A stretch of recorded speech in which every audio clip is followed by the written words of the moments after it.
Good morning and good evening, everyone. Let me tell you an unsettling story about a young teen who lives in Japan.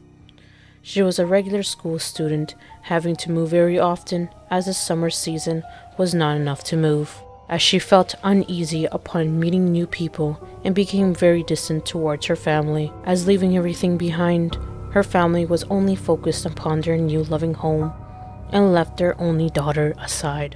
As a few days passed upon unpacking and settling to the new home, it was time to go to school, and she was very shy upon seeing her peers. Later that day, her classmates were taunting her, pushing, poking, and even throwing garbage at her. As days passed, she still felt alone and distant, as if she felt anywhere she went, she was not good enough, or felt there was something wrong upon living in new areas, that she does not define it as home, more like an imprisonment of her own suppressed memories. She left that thought and kept getting bullied until she had enough. She packed her bags and left the premises without getting caught, but she was not sneaky enough. Her classmates followed her all the way to the train station and started to push her until it became too much. She fell onto the tracks. As her classmates laughed upon her being on the tracks, they heard the train getting very near, and soon it was too late to save her. The train cut the poor teen in half. 3 days after the incident happened, the classmates that pushed her off came to visit, and upon the windy night, they heard clacking sounds like chains tapping on the cement. The sound grew closer. Teke Teke.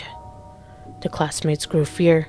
The tension rises as their stomachs became knotted, goosebumps on the back of their necks and crawling onto their arms and legs, eyes wide open to see the body in half, crawling towards them. As the girls tried to escape, a force pressured them down and remained still as a rock.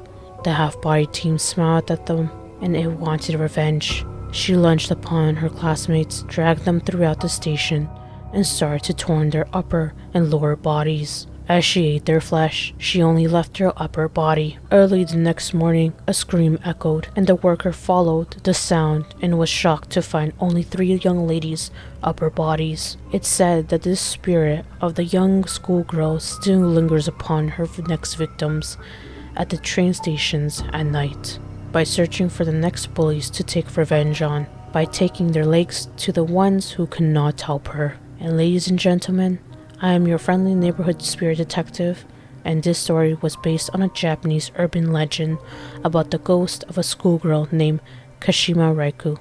Upon her lower body being torn, the mysteries upon people still hearing a clacking sound. Teke Teke is the name of her spirit. Unfortunately, that's all the time we have. If you enjoyed today's video and want more tales from the spirit world, hit the subscribe button below. Until then, I will see you on the next video.